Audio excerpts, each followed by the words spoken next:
And what is going on, you guys? I am here again with another, let's say, my version of Gren Maju May 2020. This is not a version that I would suggest, like, take into tournaments and legals and stuff. This is more of it's a very hard anti-meta Gren Maju deck. Very, very hard anti-meta Gren Maju deck. Very, very strong stun. It's just something that I built just out of fun. It's got me a few angry wins, for some people on Dueling Book and stuff. And so I thought, why not just share this fun stun Gren Maju deck profile. There's going to be a lot of different stuff in here that you will not expect from a Gren Maju deck. So I do expect you to, be shocked. Like, what, huh? Why, what is that? Why is that in here? Like, what? I have built this deck on Dueling Book and it has gotten me quite a few wins, and it's very fun. Like, I love to play with it. So I'm just going to get right into it, all right? Start off with the main deck, of course. Of course, we still keep it the same. 3 Gren Maju. I mean, it's a Gren Maju deck. But the thing about this deck is that he's not really main. He's more of like a backup. Like, I'm pretty sure he's always been like that, but this deck, he's a very, very strong backup. So, he had 3 Gren Maju.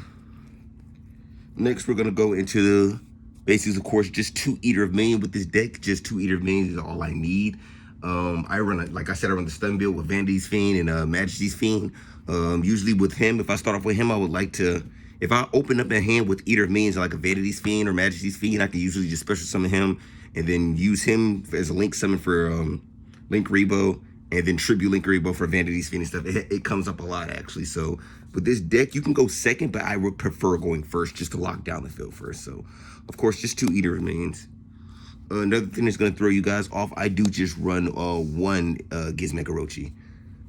That, like, with this deck, you don't really want to banish a lot. I mean, you do want to banish, of course, the boost, but you don't want to banish, like, a lot, like you usually used to with a Gren Maju deck. So, this deck is just stun build, basically, and I just keep Gizmek Orochi at 1. He does show up when you need him, though.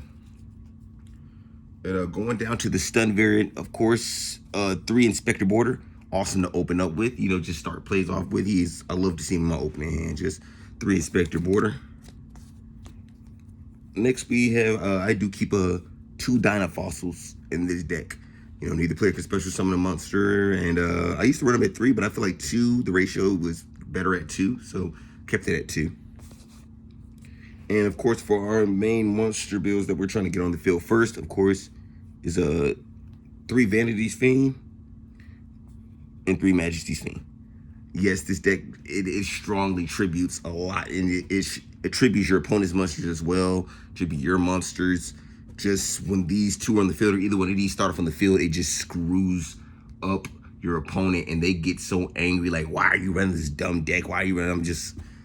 It's funny to see what happens with this deck. Also, nobody really even knows what the hell you're running if you're running this. They wouldn't expect a Gren Maju deck with the cards that I'm building. So it's like when I play, they're like, what in the hell is he playing? What is this? What deck is this? So it throws them off. And for my last monster, for my last bit of tech, I run 1 Cock-a-doodle-doo. I love opening up with him because I can just special summon him and then tribute him off for Majesty's Fiend or anything. So I'll just 1 Cock-a-doodle-doo, but tribute him off, and he's awesome. That is it for our monster lineup. We are next going into our spells. Going to start off with the draws first. Just a 3 Pot of Duality. You don't really special summon that much of this deck. You really just tribute summon a normal a lot. So this card doesn't hurt you at all. For our next draw power cards, we have 2 Desires. I don't run 3 in this deck. I just run 2. That's all I need. It's just 2. Like I said, you don't want to banish a lot. Of course, if you start off and banish him, you already know your Gren Maju's at a solid 4K at least. But I just keep it at 2. It comes up when it's needed as well. Just one Upstart Goblin. Can never go wrong with an extra draw. Upstart Goblin, just 1. And next we're going to be getting into our weird spells, which is I run 3 Stormforth. It doesn't target or destroy your monster. It just tributes one of your opponent's monster, then you can tribute summon a monster. Awesome. I mean, it doesn't. I love it because it doesn't target, so it's just awesome. And then, if, like I said, of course, by going second, we also keep 1 Soul Exchange because you can tribute your opponent's monster off for a tribute summon. So just 1 is Soul Exchange. So that's why another reason why I'm not afraid of going second. Just tribute the monster off. And for my last card, since they bumped it down, just one instant fusion. If I open up with instant fusion, I usually just instant fusion either Thousand Eyes or Millennium Eyes, and then special some of them off for Vanity's Fiend or Majesty's Fiend. So yeah. And that is it for our spells. Going on to our traps, which is a lot of fun stun. A lot of floodgates in this. We got a 3 crackdown, of course. A lot of floodgates here, but 3 crackdown. You can take their monster and also tribute it as well. So, like I said, this deck really forms a lot on tributing. So, but that doesn't work. You know, we keep 3 compulse. Send it back to the hand. That's all. I usually like to see these cards open up when I open up with like Dynafossil or Inspector Border, because like when they attack, I just send it to their hand or just crack down and bring it back if they're still in the field. And it's just awesome. Of course, gotta have 3 Judgment. I mean, I don't have to explain Judgment at all. Just I really should not even have to explain this card, really. For my little tech, just because I feel like it's worked better, I do run a 3 bottomless trap hole. Nowadays, games, everything relies on the graveyard, and you know what? Fuck the graveyard. I'm just gonna banish their monster. Just forget it. Just banish it. Don't even have to worry about that problematic monster. Just get rid of it. That's all. Just in case, of course, if we're going second, 2 Imperm, just negates, just a hand trap that I could have in the deck. And then our last is Imperial Order, because we don't run too many spells in this deck. And so once we got our field set and this is on, this is just awesome. Locks them out of everything. That's it for the main. Let's go into our extra deck. For our extra deck, of course, we're going to keep 2 Link Rebos, because I like to use him as a start play for Eater of Millions. If I start off with Eater of Millions, I I Link Eater of Millions off for Link Rebo, then tribute Link Rebo off for Vanity's Fiend or Majesty's Fiend.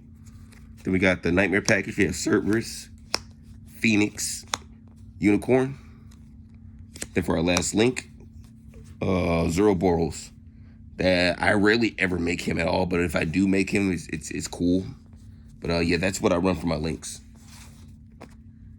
The rest of my cards are really super poly targets, because I run super poly in my side deck, because I know more than likely once they realize that I'm running a stun deck, they're going to make me go first. So it'd be awesome to super poly it down and just super poly their monsters off and everything.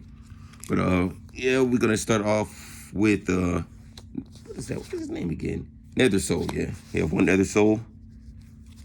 Then we also have Solomon Great, you know, Link, Chimera, Violet for our Shut All players, Winda. Then we keep Predaplant, basic, Starving Venom, basic, Duplexer. We also have Mud Dragon, basic.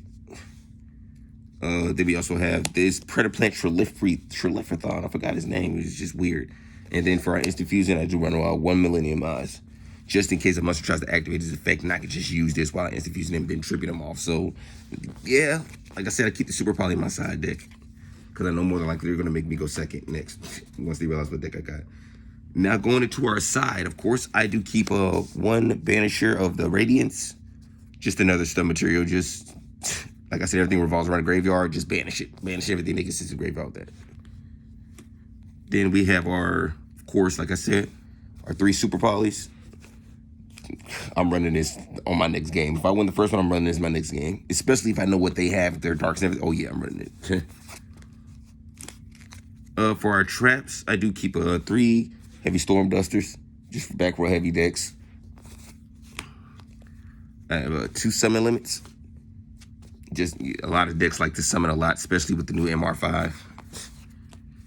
Then we got 1 Cosmo. I actually was thinking about maining this card. I think I'm gonna main Cosmos, because I actually love that card. Then just for some extra negations of just summons, 2 warning. And then for our last, of course, 3 evenly matched. And that's really it. You can't go wrong with evenly matching the side. Like, evenly match will always be the best, especially if you're going second. I'm adding that in there. And if I know he has like a lot of summoning, a deck that summons a lot, I'm definitely gonna run evenly matched in my next match.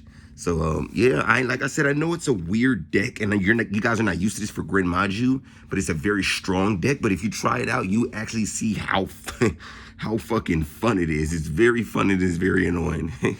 But let me know what you guys think then. All right.